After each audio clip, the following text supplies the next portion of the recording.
Hello friends and welcome. Today I'm going to show you how to create your very own jack-o'-lantern, and it's going to be reversed. So the inside of the eyes and the mouth and the nose is going to be orange and the outside is going to be black. And for that we're going to be using a Tunisian simple stitch. You can get away with using your regular crochet hook. I'm using a longer crochet hook, and we should start with chaining 23.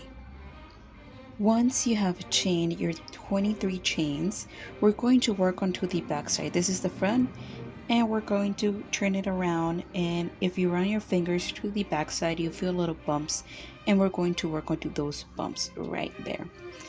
We're going to skip this very first bump. I know you can barely see it, but this very first bump corresponds to this very first loop, and this loop always counts as one stitch. We're going to go straight to the second one. Insert our hook, yarn over and pull, and we're just going to continue to yarn over and pull, and we should end up with 23 loops on our hook. Something unique about Tunisian simple stitch is that we go forwards and we go backwards within one row. So now we're just going to do a return pass. We're going to yarn over and pull through that very last loop on our hook. Just like that. That's going to be our chain one. We're going to yarn over and pull through two, once again a little bit slower, yarn over, pull through two of our loops, yarning over and pulling through two, and we're going to do this all the way down our row, and your row should look just like this. Now I'm going to show you how to do the repeat for the rest of this project. So if you grab your previous row and you pull it apart, you'll see like little stacks of yarn like these. Those stacks of yarn, we're going to insert our hook, yarn over only. We're going to insert our hook only onto that front loop of our previous row. Yarn over and pull. Once again, we're just going to yarn over and pull onto the very next loop or the very next stack, and it should look just like this. We should always end up with 23 loops on our hook because this loop that we have on our hook always counts as one. And once again, for our return pass, we're just going to chain one onto the very last loop. We're going to grab our yarn and pull through two. We have one more row of this solid black color, and our fourth row, that's when we finally get to introduce our new colors. So once again, for our third row, we're just going to insert our hook onto that last row. We're going to pull up our loops onto our hook, and this is also a solid color row.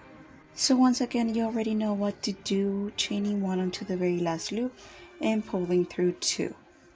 So finally, now for our fourth row, we get to introduce a new color. But first, we're going to do 7 black stitches, always counting this one. So we just continue to chain or pull up our loops until we have 7 loops on our hook.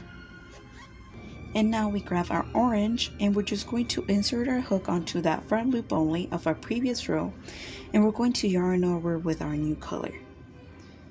We're going to drop that color, pick up our black, do 2 more stitches with this black color,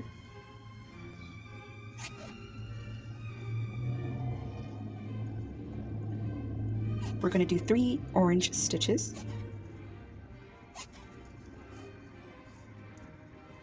and then 2 black, 1 orange, and the rest should be black. For our return pass is going to be exactly the same, chaining 1, pulling through 2, pulling through 2, until we reach this point right here. So whenever you have 2 different color stitches on your hook, your first one and your second one, you always use that second color stitch to pull through. So in our case, we're using our black, we're going to drop it.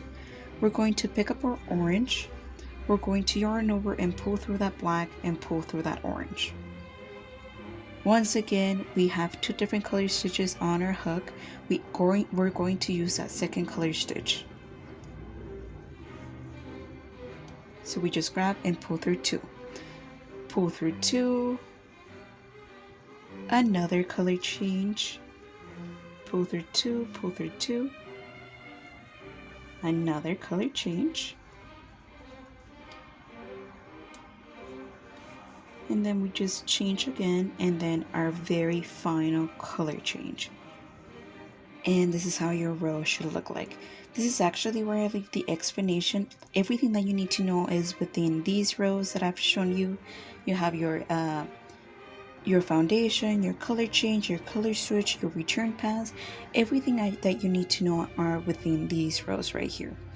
Of course, down below I always leave the Pinterest pin that I'm following, or of course you can always take a screenshot of the picture on screen.